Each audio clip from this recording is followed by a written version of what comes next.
What is up, guys? I'm Mikey31 here, Madden 17, Mutt Salary Cap ranked. This is going to be a tough game. I'm showing you my run and shoot lineup. I've kind of moved on from this group. This was played early during the long weekend when those playbooks came out. But anywho, here's my offense and my defense. My sentimentality got the better of me, and I paired Revis with Cromartie, the flashback Revis with the Thanksgiving Cromartie. The Thanksgiving Cromartie is a beast. The flashback Revis Now we get a peek has at some of the good top coverage players here for this Madden stats, but Ultimate Team matchup. 88 Brandon is Gaughan, just too Charles Davis slow. ready to go in the booth. In Mutt, We hope it's you're ready really to go tough with to the survive with controls. a Let's corner play. that's in that 87 to 88 speed range. But here we go. We're going to give it the old college try anyway. So my defensive line, you saw my secondary. I also have base Honey Badger and the champion Patrick Chung. And the receivers, Bull, Kevin Benjamin, Legend Randy Moss, Brandon Cooks, and Gold Amendola still in this team. And you saw my offensive line. I'll get to that in a little bit. You see my offensive line compared to his and who I have pass rushing. I also rolled deep, as you saw, on the offensive line. I wanted to see especially how that Tyron Smith part played. That'll come into play later on. We'll talk about that later on, as he's working exclusively out of gun snugs. Of course, these guys, they all tend to roll a gun bunch, compressed sets, and split close because they can't read defenses worth a damn, and they need whatever exploits the AI the easiest to get people open. But I digress. So he scores, he missed the extra point.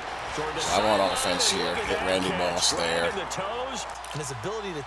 He comes out in cover 2 invert. And as you can see here, I'm slicing that apart pretty nicely.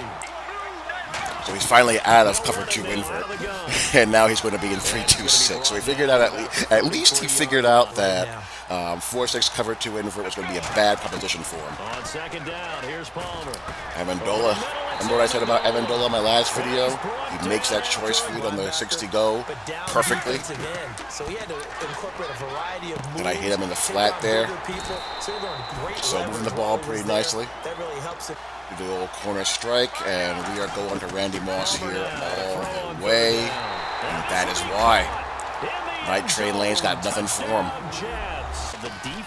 Randy Moss is a keeper. I am never getting rid of Randy Moss. So now here comes the corner fest, the bench fest. That's actually, as you can see, your shot. Same difference. Dragging a guy over the middle. I hate these people. I hate them so much. They're such turds. But anyhow, there I made an adjustment to jump that slot post. I put Honey Badger on him out of man coverage, and he does it. Thank you for that. So I get the ball back. These games in the top 50, they're so difficult. They're really, really hard. Now that I got him out of that 4-6 invert, he's now playing man, so we hit King Kelvin. He moved my trade lane to the other side. It matters not.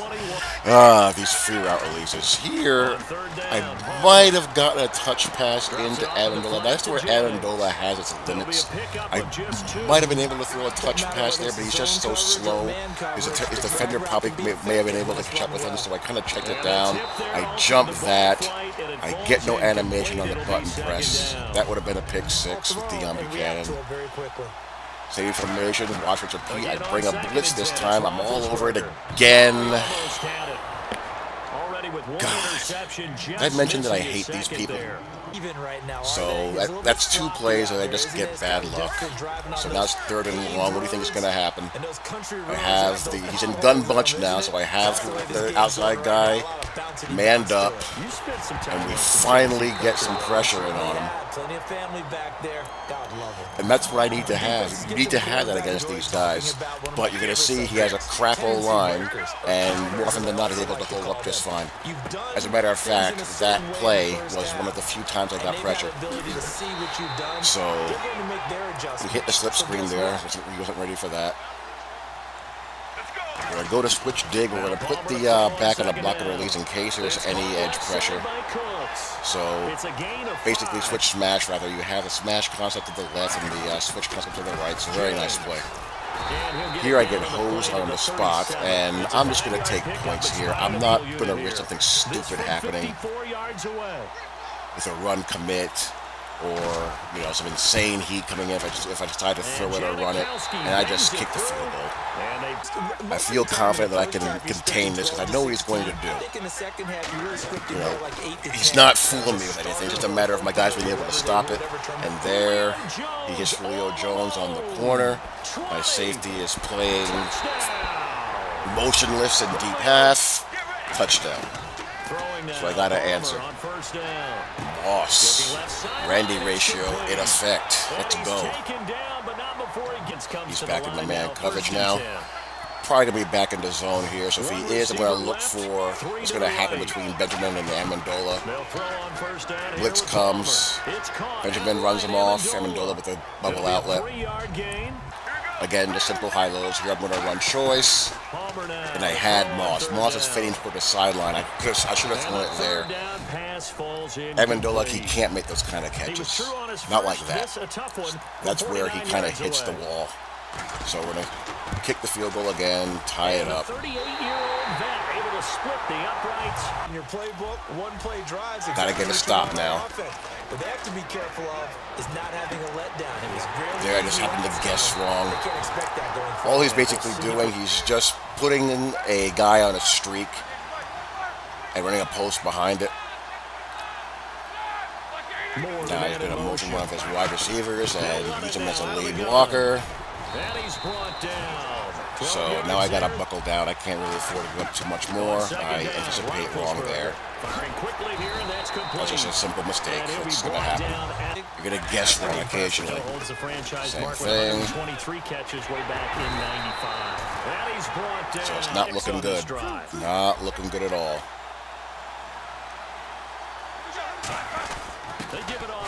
And he scores. So the bottom line is, I got to answer. Going to run a bit of motion choice here at a center, and we are going to get sacked. So that is not a good start. Taking it long. Using quarters. Go to Randy. First and 10, it's Palmer. Little outlet bubble to Cooks. Gotta get going. And here I'm going to try curl flat wheel. I want to try to get Cooks down the field. Worst case scenario, I have an outlet and a curl. Everything's covered though. I probably could have waited a little bit longer, but I had to get rid of the ball. Here I tried again, but I messed up the choice. I should have hit Benjamin on the choice route, and you know, Cooks is not going to make that play. Certainly not. 3rd and 2. He's trying to clock out. Everyone gets blocked, and away goes Derrick Henry.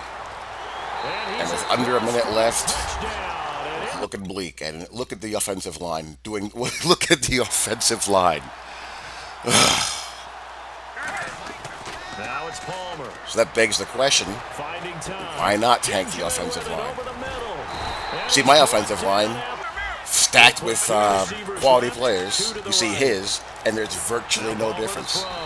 And you want to know why? Because these asshats bitched and complained about getting sacked too quickly and blocks being shed too quickly, and they were rolling out with dog shit linemen. So they bitched and complained, and the devs tuned the block sheds in the pass rush, and now we're back to these jackasses having a million years to have these routes develop to glitch your coverage. So, running out of time, and we will come up short. So, can't win them all. Hope you guys enjoy. Talk to you all later. Peace.